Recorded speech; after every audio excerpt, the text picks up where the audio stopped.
Assalamualaikum bro. Waalaikumsalam warahmatullahi wabarakatuh. Kita lanjut lagi ya. Teman podcastnya di part kedua nih. Masih sama teman saya, Bro Iksan Mutakin. Beliau adalah business owner dari sebuah bimbel galan. Kalau teman-teman yang mungkin belum nonton part satunya, di part 2 ini saya kenalkan dulu teman saya ini. Teman SMA saya. Kita satu SMA, di bajunya ada tulisan galan. 39 itu adalah singkatan dari SMA saya. Mungkin ada di teman-teman yang nonton video ini mungkin alumni Galan juga. Singkatannya lah Galan 39, itu di Kopassus Cijantung. Nah, teman saya ini dia lulusan S1-nya adalah lulusan S1 UNJ Pendidikan, dan sekarang bisnisnya itu juga di bidang pendidikan. Lebih spesifiknya adalah beliau ini sudah membangun bisnis bimbel selama 13 tahun. Nah, di part 2 ini kita mau ngomongin nih era Covid. Pasti kan bisnis semua berimpact kan ya.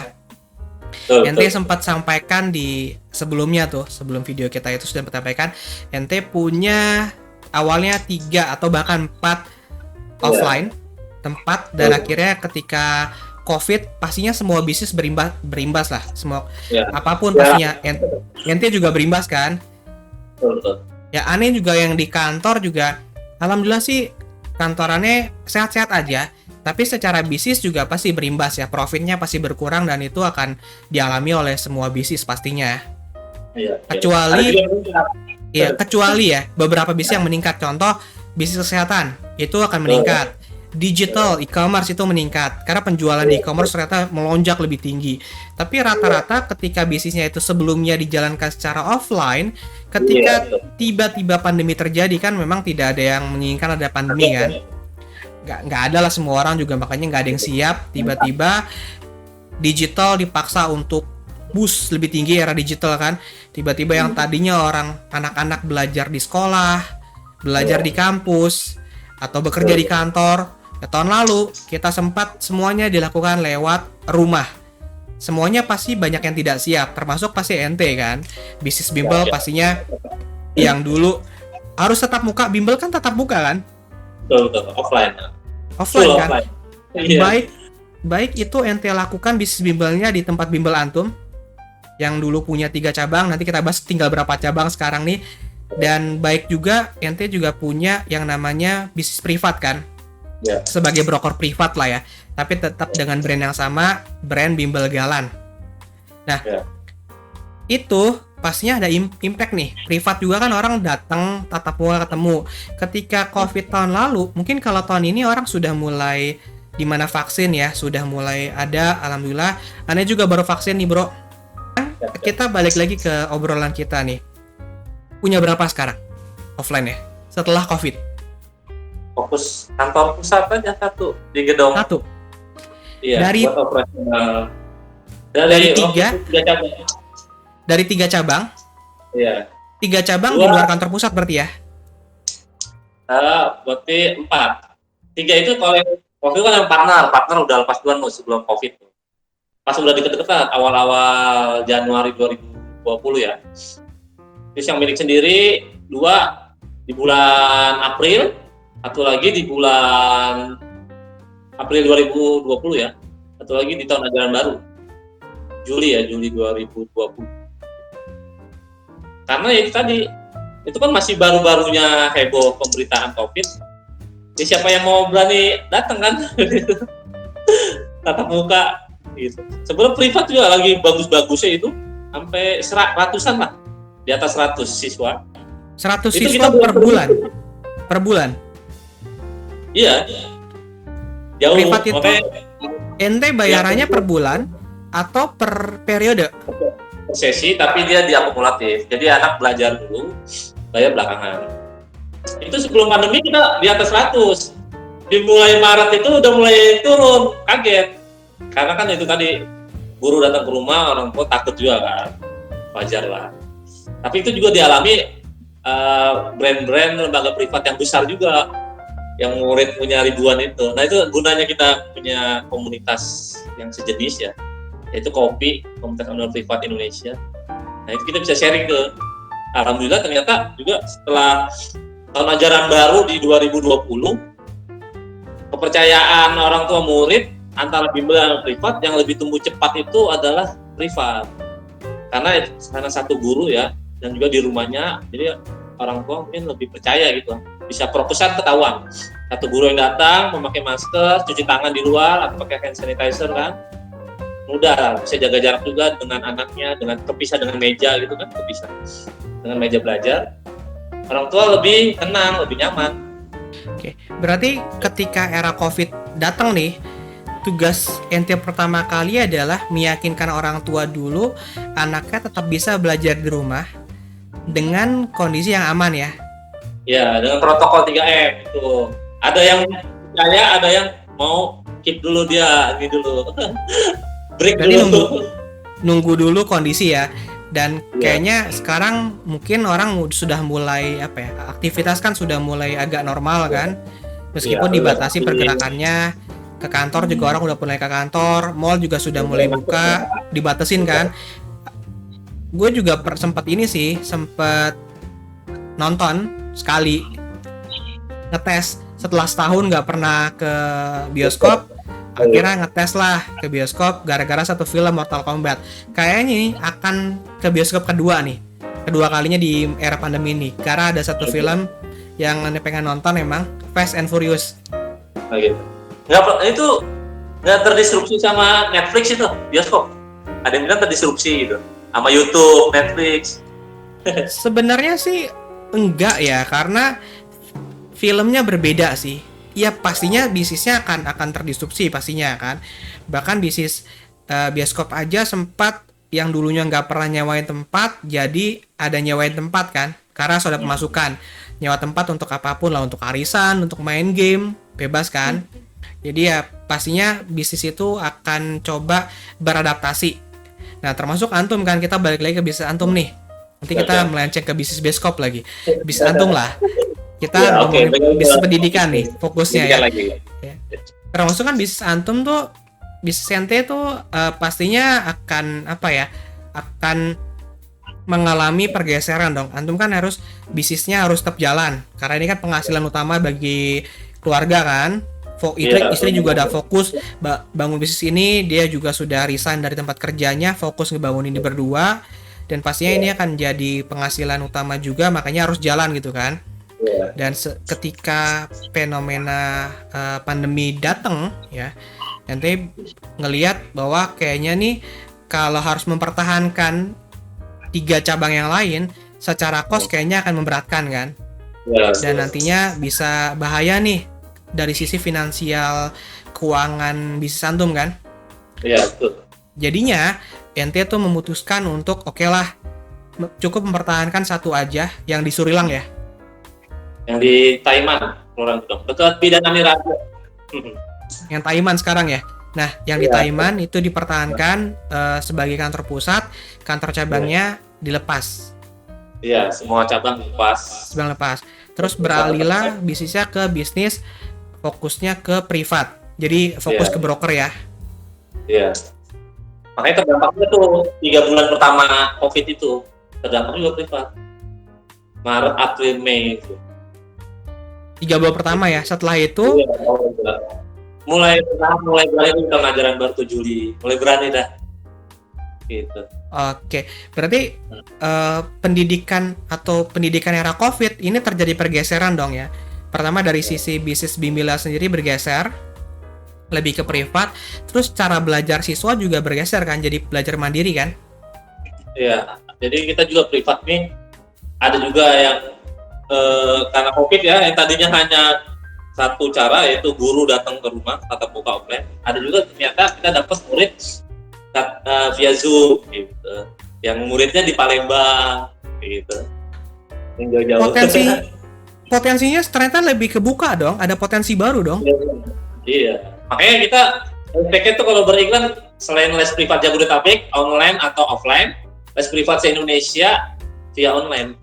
Jadi ada juga murid yang sampai di Sumatera Utara. Cara iklan ini gimana tuh bro? Sampai ente punya murid nih yang tadinya cuma Jabodetabek ya ketika sebelum COVID, begitu setelah pasca COVID ente sebenarnya bisa dibilang expand bisnisnya ke Nusantara nih. Sudah wilayah Iya, Sumatera dapat kan? Walaupun belum terisi sih bertahap lah. Cuma udah mulai berani ke Indonesia sekarang, bukan Jabodetabek lagi. Gara-gara ada Zoom gitu. Sebenarnya era pandemi itu ada potensi kalau kita mau coba ngulik-ngulik nih bisnis, ada potensi untuk mencari bisnis yang lain sebenarnya ya kan, di bidang yang sama ya. Yang tadi ente bilang kan, sebelumnya cuman targetinnya adalah privat Jabodetabek, ternyata begitu ente buka les privat virtual lewat Zoom, lewat Google Meet, ternyata itu bisa membuka peluang dari daerah lain di luar Jabodetabek, bahkan ada dari Sumatera kan? Ya, dari Medan, dari Sumatera Utara, ada Palembang, ada. Ya, seperti itu. Berarti dia lesnya seperti ini nih ya, tatap muka seperti kita ngobrol-ngobrol ya? Betul, betul. Nah, tugasnya berarti dikirimin lewat email atau gimana? Ya, bisa juga kan tukeran nomor WA dengan pengajarnya, bisa via WA. Simple lah. Apapun ya, media digital yang lain ya. Jadi nggak terbatas harus di Google Meet mereka atau Zoom, mereka juga bisa langsung privat lewat WhatsApp. Iya, betul. Atau mungkin bisa video call kah? Dibuka opsi itu video call kapanpun untuk pengajarnya selama janjiannya oke? Iya, bisa. Karena kita ada kalau privat itu memang ada ini tugas ataupun PR sekolah tuh bisa konsul setiap hari, setiap saat.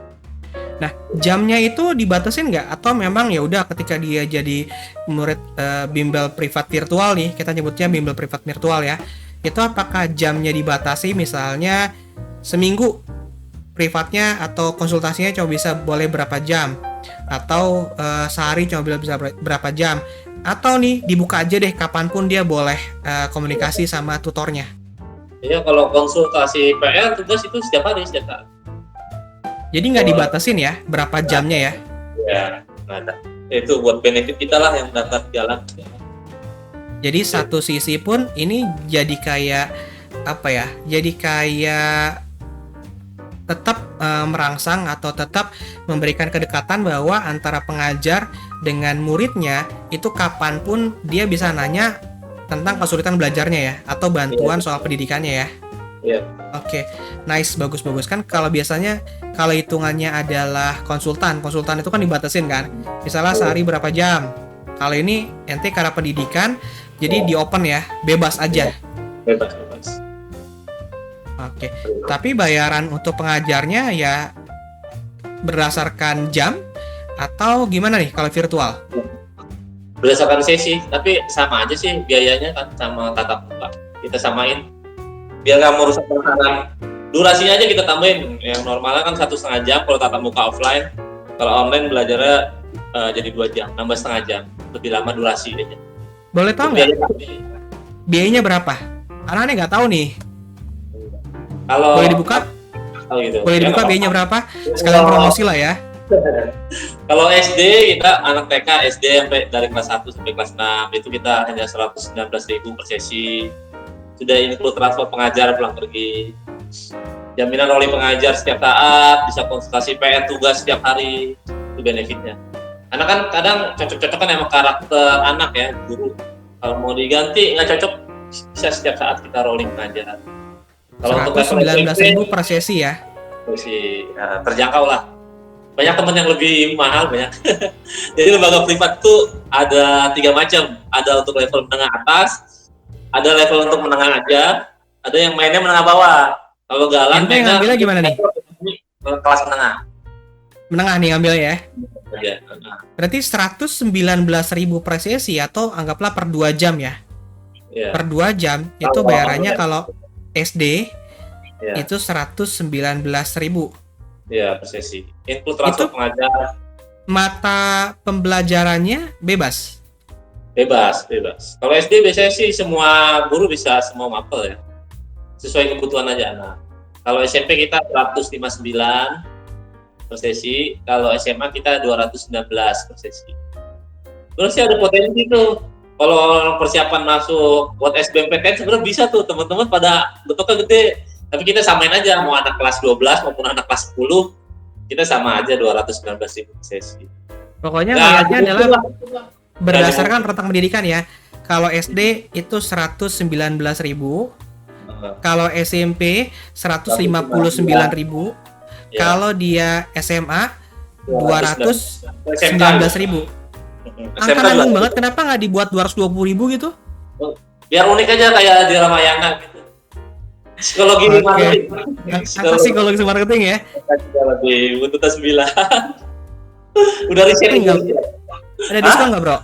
Ada diskon Iya, kan? kalau Penonton bisa lihat privat online group nih. itu kita anggap ini privat group. Kalaupun berdua, biasanya kan lembaga lain itu patokan privat group itu harus berlima gitu ya. Kalau kita nggak 2 orang aja, les kita anggap privat group itu ada diskon 20% diskonnya. 2 orang di satu Zoom meeting atau di satu Google Meet meeting itu boleh ya berarti ya? Boleh. Hitungan udah privat group, diskon 20%. Diskon 20% kalau privat group. Wah boleh nih. Dia berdua, bertiga, berempat sama 20%. Karena kan video ini Ane posting di channel Ane nih. Channel Ane kan juga bisa penontonnya ya dari manapun kan, gak dibatasi kan. Jadi kalau ada teman-teman mungkin yang sedang mencari privat online, mungkin buat dirinya atau mungkin buat adeknya atau rekomendasi buat saudaranya, ini bisa jadi apa ya? Bisa jadi ya kalau mau coba galan privat silahkan aja coba gitu. Ya, kepoin Yang aja mumpung IG-nya ya, di Bimbel Galang. IG-nya ada di deskripsi ya nanti ya. Bisa DM di IG-nya. Tentang apa benefitnya, tentang layanan kita, semua ada. Atau bisa tanya-tanya di kolom komentar video ini ya. Nanti bantu jawab ya kalau ada pertanyaan ya. Oke, nanti akan dibantu jawab sama teman saya nih. Berurusan kalau teman-teman yang juga mau nanya seputar bisnis bimbelnya seperti apa, mungkin nanya pembelajaran seperti apa, bisa tanya-tanya di kolom komentar juga, nanti akan dibantu jawab oleh teman saya di kolom komentarnya, nanti dibantu sama beliau, Bro Ihsan. Ya. Berarti antum sudah berubah nih bisnisnya sekarang untuk menyelamatkan bisnis bimbel galan, itu fokusnya adalah ke privat ya. Kayaknya sih harga segitu masih harga yang reasonable, apalagi kalau teman-teman ada yang memang membutuhkan bantuan belajar itu untuk persiapan ujian ya. Kayaknya sih harga itu akan harga yang reasonable, karena tadi Bro Ihsan bilang nih bahwa tidak membeda-bedakan antara persiapan ujian dengan privat biasa kan, semuanya sama aja kan. Mau persiapan ujian kenaikan kelas, persiapan ujian akhir, ataupun memang persiapan untuk masuk kuliah, itu semuanya biayanya sama ya. Biasanya kan kalau paket buat ujian apa, paketnya beda. Iya kan?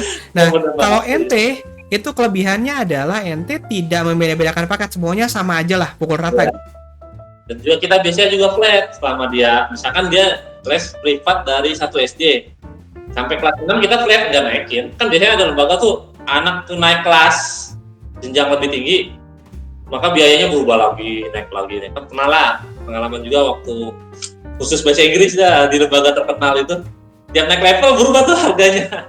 Kita nggak mau seperti itu. Jadi kalau dia emang loyal dari kelas 1 SD sampai kelas 6 itu flat. Anak yang loyal dari kelas 7 selama dia loyal sampai kelas 9 pun dia akan flat. SMA pun seperti itu. Harga kelas 10 SMA sampai kelas 12 dia akan flat. Kalau emang kita mau naikin ya murid baru gitu. Di tahun ajaran Berarti baru. untuk mempertahankan klien nih, kalau ya anggaplah mereka kan klien kan ya, klien bisnis kita kan. Untuk mempertahankan klien bisnis kita, itu kita kasih harga sama, yang penting mereka bisa tetap tetap sama kita ya. Jadi mempertahankan hubungan baik lah ya. Jadi ente tidak naikin harganya akan tetap sama. Ya, alhamdulillah dan banyak yang loyal jadinya.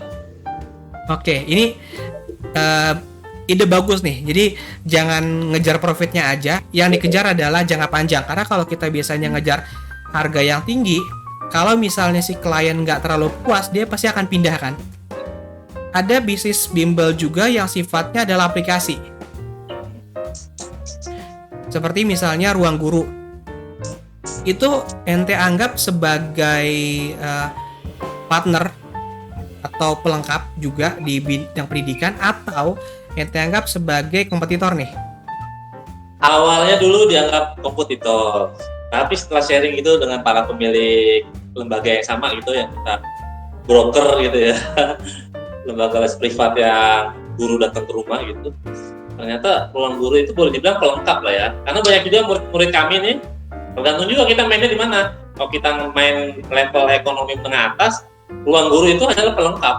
Mereka yang sudah langganan gitu di ruang guru ya, ngambil paket yang 6 bulan, paket setahun, tetap kok membutuhkan guru yang real, nyata. Guru yang tatap muka itu lebih menyerapnya lebih dalam, ilmunya itu persentasenya lebih tinggi ketimbang belajar via Zoom, Google Meet, ya akan lain lah. Face to face itu lain. Jadi belajar dengan langsung dengan gurunya tuh memang tidak bisa dilepaskan ya, meskipun ada aplikasi-aplikasi digital seperti Ruang Guru, mungkin nanti akan banyak bermunculan aplikasi belajar digital lainnya, itu akan jadi pelengkap ya sebenarnya ya. Belajar langsung dengan gurunya, tatap muka dengan guru itu menjadi sebuah yang penting ya. Ya, mungkin Ruang Guru akan head to head kompetitor dengan startup digital lainnya seperti Zenius ya, mereka yang mungkin yang saling berkompetisi. Ruang Guru tapi dengan lembaga privat yang offline gitu, itu enggak pelengkap. Jadi pelengkap ya, karena ternyata dari murid-murid ente nih itu banyak juga yang juga tetap les privat dan juga tetap punya aplikasi digital. Jadi pelengkap ya. Dan memang harusnya seperti itu sih, karena kalau kita bicara era digital nih, kan sekarang eranya digital adalah era keterbukaan ya. Nah, begitu era keterbukaan berarti kan sumber informasi harusnya bebas dong, termasuk sumber informasi pendidikan. Ketika dia punya akses untuk belajar langsung tatap muka dengan gurunya meskipun lewat virtual, dan juga dia punya kesempatan atau punya opportunity untuk belajar lewat aplikasi digital, itu sebagai kasana sebenarnya akan membantu untuk sang murid untuk belajar lebih haus ilmu lagi ya. Iya. Ada satu problem nih yang kayaknya agak sedikit mengusik pikiran Ane sih sekarang nih, adalah bagaimana caranya antum memotivasi anak-anak didik nih, para murid untuk bisa mau terus belajar dengan menggunakan platform digital. Kan ketika virtual tatap muka nih seperti ini, itu kan tatap mukanya kebanyakan pasti menggunakan handphone kan? Iya. Nah biasanya anak-anak zaman sekarang kalau handphone itu kan dipakai buat gaming kan? Iya, betul. Nah gimana caranya nih mempertahankan mereka untuk tetap mau belajar, tetap punya semangat belajar meskipun itu lewat handphone? Ya, pertama itu cara mengajar gurunya dulu. Kita harus cara mengajarnya tuh monoton atau dia punya metode-metode pembelajaran yang fun. Kebetulan kalau guru-guru kita, mungkin karena juga masih muda ya, jadi ciri khas kalau guru-guru yang masih muda juga kan mereka lebih melek teknologi ya kan. Mungkin beda sekali ya sama guru-guru yang sekolahan yang udah tua ya kan. Kadang pengalaman kita tanya selama mereka bertahun-tahun belajar online itu, mereka hanya disuruh baca, dikasih tugas seperti itu membosankan. Tapi dengan guru kita ngajar via Zoom ini, mengajar kita masih mahasiswa gitu, mahasiswa-mahasiswi aktif di PTN gitu ya, di UI, UNJ ya, alhamdulillah sih mereka punya metode sendiri yang having fun, ada juga dengan permainan fun games gitu, anak-anaknya seneng sih. Jadi ini akan kuncinya adalah di pengajar ya. Ketika pengajar itu bisa membawa suasana belajar have fun, maka anak-anak murid tetap akan semangat untuk belajar ya. Betul. Kalau buku soal latihan soal itu pasti semua rata-rata sama lah. Yang membedakan kuncinya memang di jasa pendidikan itu kualitas guru, kompetensi guru ya. Iya betul. Nah, antum punya guru yang hebat. Oke. Nah, punya punya cara sendiri nggak sih untuk melatih guru-guru, atau misalnya membiarkan aja mereka dengan kreativitas, atau nih dari bimbel antum sendiri untuk guru-gurunya itu ya semacam ada coaching dulu, ada semacam privat dulu gimana cara ngajarnya, ada seperti itu atau memang langsung dibiarin aja?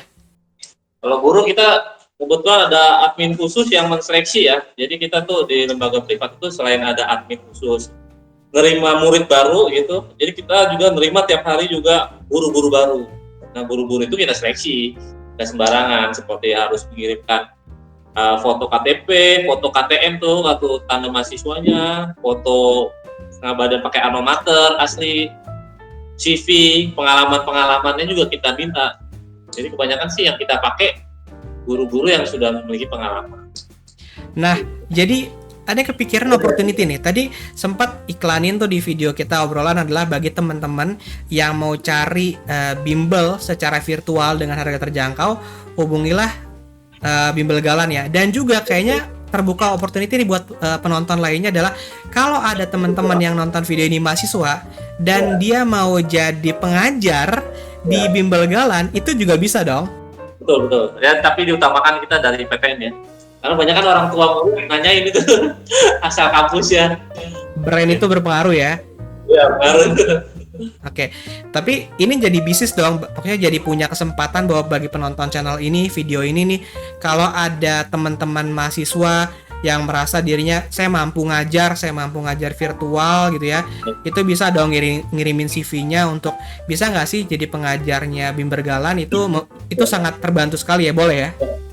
Ada bio-nya di IG Bimbel Galan itu nomor handphone khusus calon murid, ada untuk calon guru ada di situ. Kita kepoin aja. Oke, kepoin IG-nya ya. Betul. IG-nya Galan.